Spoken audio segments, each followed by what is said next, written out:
Willkommen zu meinem ersten Vlog. Mit der Reise nach Spanien, den ersten Abenteuern und den Umgang mit der wundervollen Reisekrankheit. Wir starten in der Nähe von Zürich mit einem Abschied. Ab dem Flughafen Zürich ging es ausnahmsweise durch die Priority Lane und wir erfuhren, dass wir leider unsere geliebte Tube Senf zu Hause lassen mussten. Aber ich hatte ein ganz anderes Problem, denn ich wurde langsam ziemlich nervös wegen meiner Reisekrankheit und ja, auch ein bisschen die Flugangst, würde ich sagen. Der Start ist dabei interessanterweise nicht so das große Problem. Den finde ich ziemlich cool, irgendwie so achterbahnmäßig. Es kam aber dann mit der Zeit leider doch ein bisschen so Panikgefühle auf, die ich aber relativ gut in den Griff bekam. Und wie, das erzähle ich euch später. Nun lasst uns zusammen den Ausblick genießen.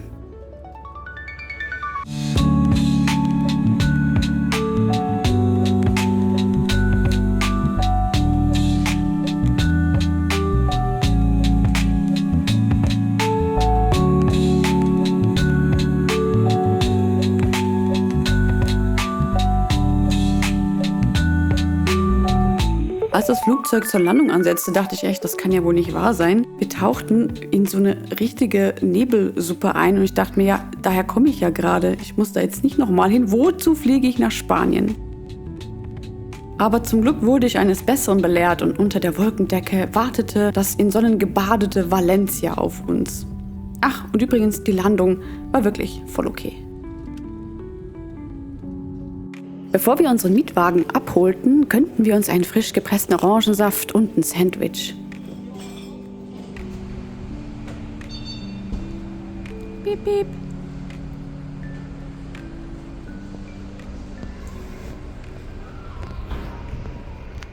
Vroom, vroom.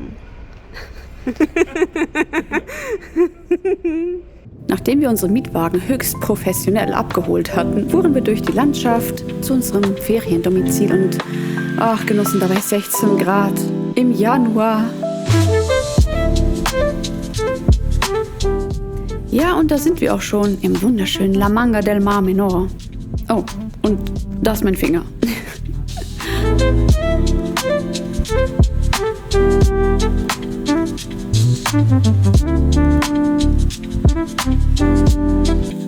Angekommen bei unserem Haus musste ich natürlich zuerst mal das wunderschöne Meer inspizieren. Jonas, mein Freund, ist dabei auch schon vorausgegangen. Ja, und ich mit meinen kurzen Beinen brauchte ein bisschen länger, um da zu folgen. Und es tat so gut, dem Meer nach so längerer Zeit mal wieder richtig nahe zu sein und diese tolle Salzluft zu riechen.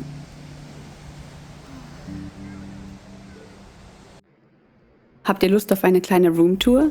Dann mal hereinspaziert. Mein Freund, der Gentleman, öffnet mir die Tür und zeigt uns die wundervolle Küche.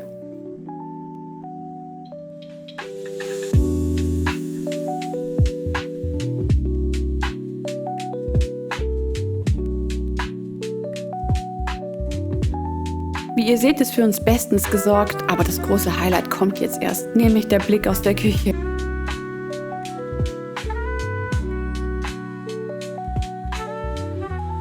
Wir hatten auch ein kleines Gästezimmer mit 2 Betten, waren aber hauptsächlich eigentlich in unserem Schlafzimmer mit diesem wunderschönen Ausblick.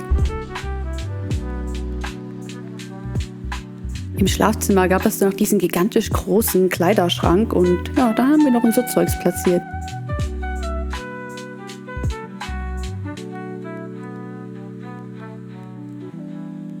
Willkommen in unserem stillen Örtchen für die nächsten 40 Tage und ja, das bin ich. Ich stelle mich nachher noch etwas genauer vor.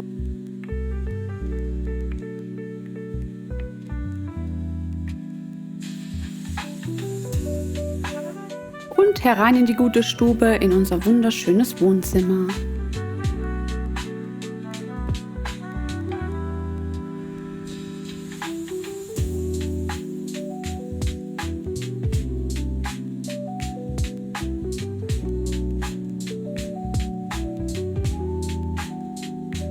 Den Blick vom Balkon werdet ihr später noch sehen. Aber zunächst einmal gibt es unser allererstes Abendessen in La Manga, nämlich Spiegelei, Ratatouille-Gemüse, Tortilla und noch so einen kleinen Snack.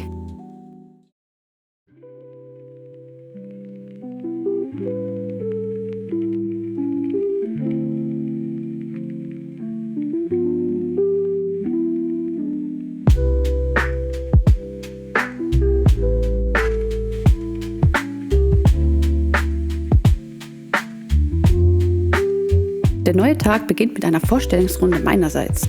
Ich bin Eva Janine, ich bin Schweizerin und Deutsche und ich liebe Entdeckungen. Und ich glaube wirklich, dass man von allem etwas lernen kann.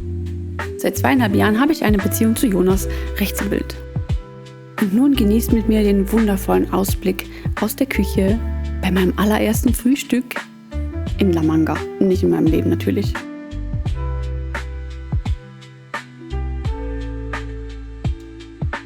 Ich finde Essen ja immer ganz interessant, darum zeige ich euch hier, dass ich ein bisschen Obst hatte, noch so ein Proteinjoghurt, ein Porridge und den Rest von dem Tortilla. Vom Abendessen. Kleiner Funfact, diese Ecke in der Küche war so wie so ein Treibhaus und es wurde so unglaublich warm dort, dass wir irgendwann mit Sonnenbrille und Sonnenhut da saßen. Ja, und irgendwann auch mit T-Shirt. Wir wurden richtig gebraten darin. Ganz wie ich euch versprochen hatte, hier ist nun der Ausblick von unserem tollen Balkon. Also wir hatten wirklich das Meer direkt vor unserer Schnauze. Links war Meer, rechts war Meer bzw. Strand. Und dann habe ich so eine richtig coole Entdeckung gemacht.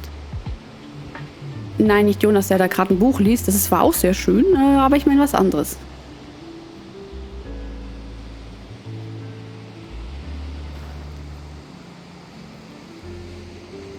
Na, könnt ihr es schon erkennen? Oh, ist das nicht schön? Als ich diese Balkons in der Nähe gesehen habe, dachte ich ja instant so, wie viele Balkons wollen Sie? Ja. Wir sind noch am selben Tag in den Norden von La Manga gefahren und am Straßenrand sahen wir nicht nur die wunderschönen Palmen wie immer, sondern es gab manchmal wie so kleine Türmchen bei den Ferienhäusern. War richtig interessant so zum Angucken. Und natürlich gab es auch so richtig große Ferienhäuser und Hotels.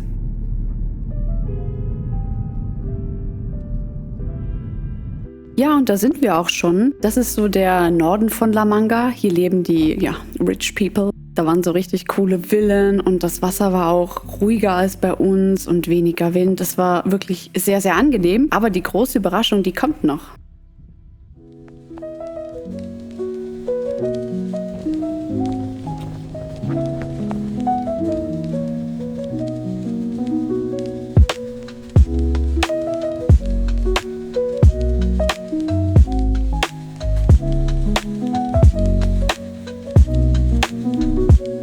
Nachdem wir über die Brücke gegangen und das wunderbare Meer für die reichen Leute genossen hatten, gingen wir so ganz in den Norden, quasi in den äußersten Zipfel, wo die Vegetation schon ein bisschen anders aussah.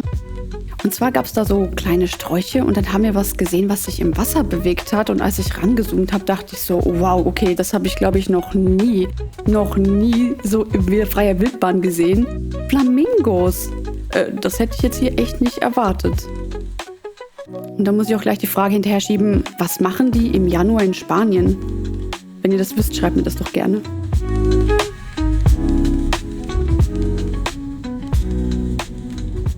Zum Schluss möchte ich diejenigen nicht weiter auf die Folter spannen, die sich jetzt gefragt haben, ja, was hat sie denn jetzt eigentlich gemacht bei ihrer Reisekrankheit? Nun, neben Tablette und Akupressurbändern, die ich alle so ein bisschen das Vertrauen verloren hatte, hat mir vor allen Dingen eine Sache sehr gut geholfen. Und zwar geht es dabei sehr um Vertrauen. Mir hat nämlich jemand auf dem Sterbebett mal gesagt, genieße die Welt. Und ja, ich habe dann auch gemerkt, dass die Person gestorben ist, dass alles so vergänglich ist.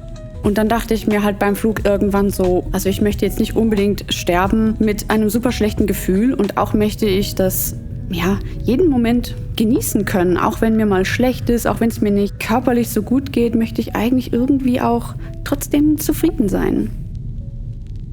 Das gilt auch nicht nur für Reisekrankheit, sondern auch für alle möglichen Situationen. Möchte ich das Leben mehr genießen? Möchte ich zufriedener sein? Und einfach ein erfüllteres Leben führen.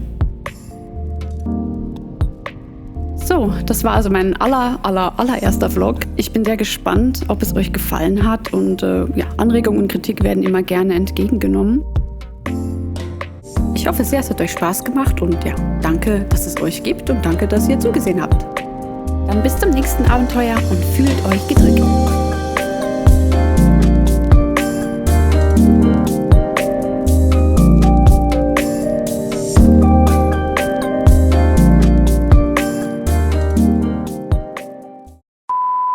Hallo ihr lieben Knödel, willkommen zu meinem ersten Podcast und der startet auch, zum ersten Vlog.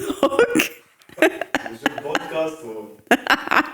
Naja, im Moment rede ich ja nur, das ist ein Podcast. Aber zum Glück wurde ich eines Besseren belehrt und unter der Sonnendecke, unter der Wolkendecke. Der Rest des Schlafzimmers war jetzt weniger spektakulär.